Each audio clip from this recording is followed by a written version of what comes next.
Welcome back. For nearly 2 decades, Miami-Dade County officials have been working on opening a mental health facility that could treat people with mental illnesses rather than arresting them and warehousing them in local jails. The county has spent more than $50 million renovating a building and developing a plan to offer those services. For years, the county has been promising that that facility, known as the Miami Center for Mental Health and Recovery, will soon be open. But then nothing happens.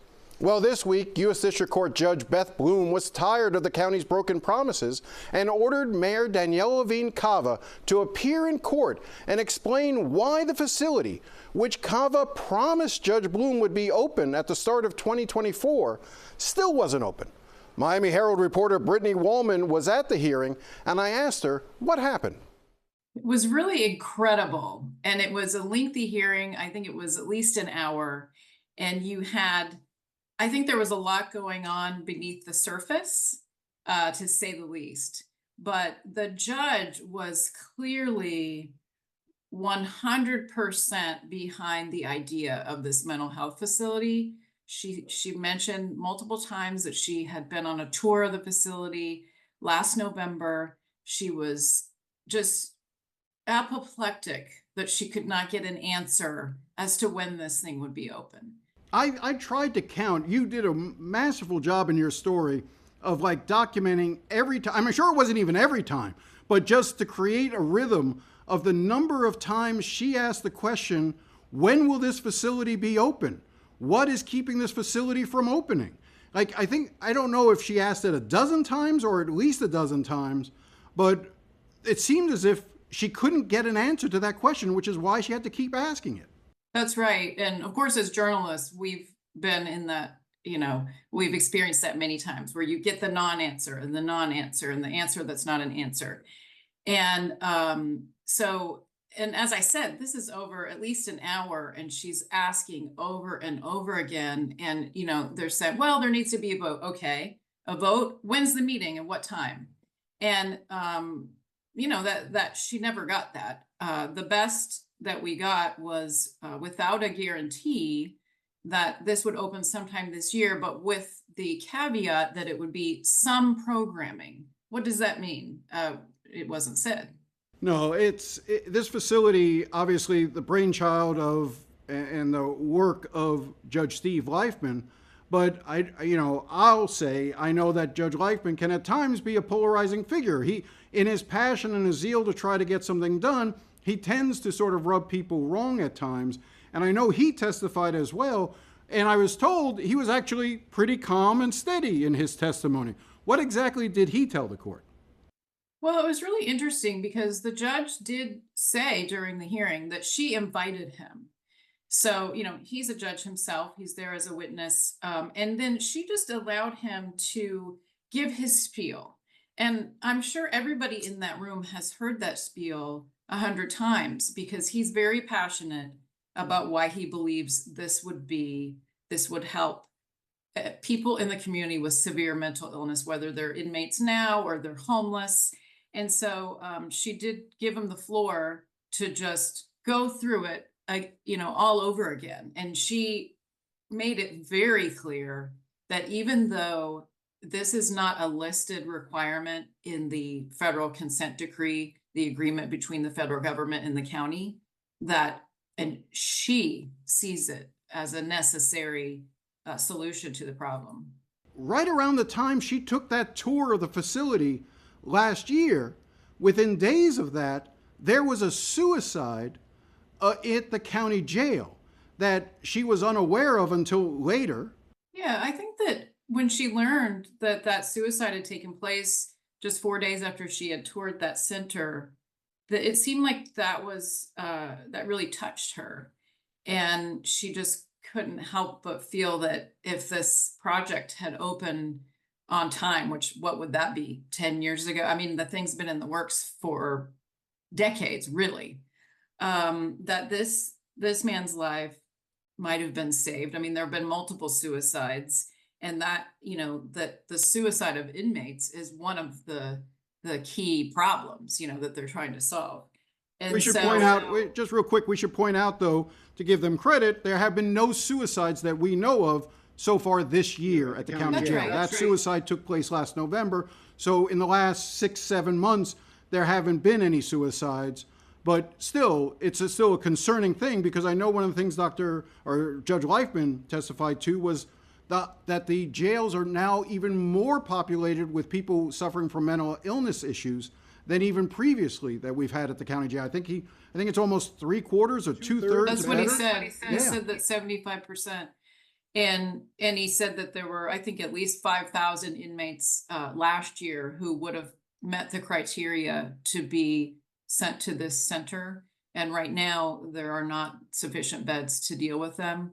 And I think the judge felt frustrated that the federal civil rights attorneys were siding with the county and saying, everything's fine, because what she kept coming back to is, if everything's fine, then how come after this guy killed himself, a whole bunch of reforms were made? That sounds like you're just putting Band-Aids on the problem. And the federal, officials were just saying, well, that's just, that is not speaking to any deficiency on the county's part. We're just going above and beyond. So here you had, the civil rights attorneys and the county together saying, much progress has been made. And the judge is saying, well, I want this center open. When is it going to open? And I think that, look, it's a complicated issue on some levels. It goes to, I think, a couple of factors as to why the center hasn't opened. I don't know why the mayor wouldn't just address this more directly. It's both a combination of funding, a stable funding source from the county commission, and also finding the vendor to operate the facility, to provide the mental health services and the other services that the center will be able to give to people who have mental illnesses. And so it's those two factors, and I get it. It's hard finding a vendor, and it's hard coming up with money and the amount of money that's necessary. Add to that, my understanding is, what's complicating this is, some of these services are now being met by Jackson Memorial Hospital.